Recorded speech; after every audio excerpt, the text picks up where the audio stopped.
Hello viewers, finally Apple has released another iPadOS update, that is iPadOS 18.3.1. Many users were actually complaining about battery issues. So in this update, I think the battery issue will be resolved by Apple.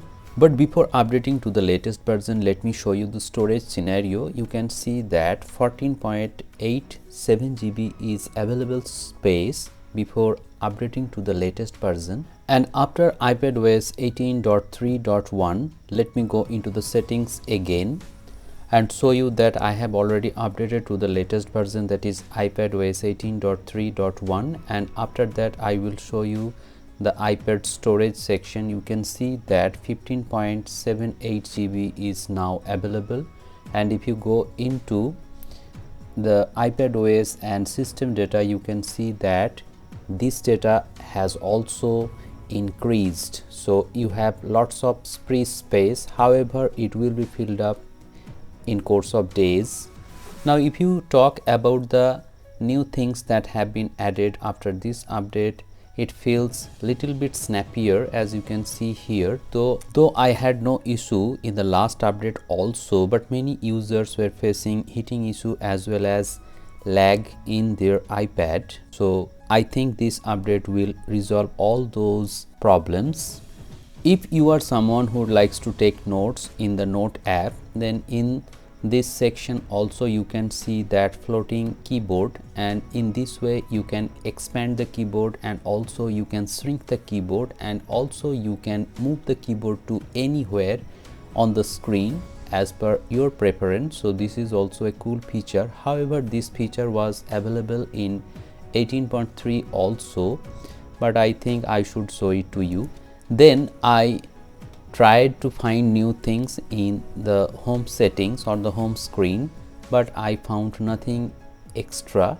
These features were previously available also, as you can see here. You can change the color and also the mode, light mode, dark mode, and also the size into small and large. So these features were actually available in the previous update also. After that, I checked the screen quality, and some users were asking about the screen flickering issue, whether there is any issue in this update, but there is no issue in this update like screen flickering or any other issue.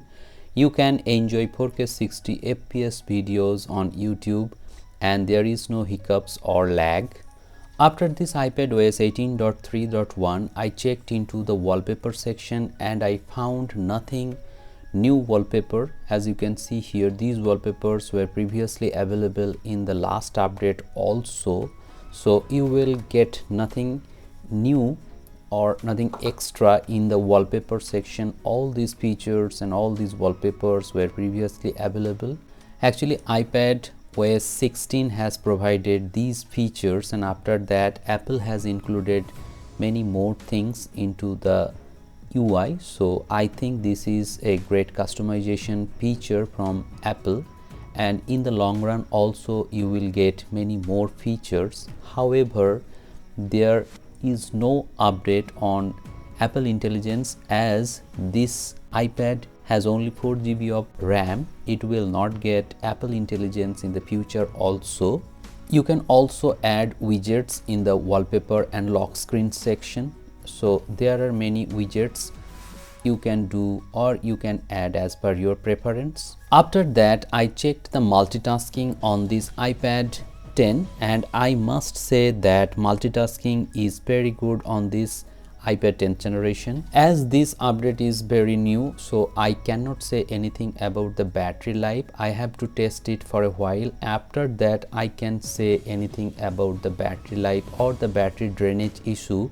So if you want to know about the battery drainage issue, wait for a few days and review video of iPadOS 18.3.1. So in the conclusion, should you update to the latest version of iPadOS 18.3.1? I think you should wait for a few days till the update review comes out, or if your iPad is under warranty, you can definitely update to the latest version. I think the battery drainage issue will be resolved. Thanks for watching this video. Have a great day.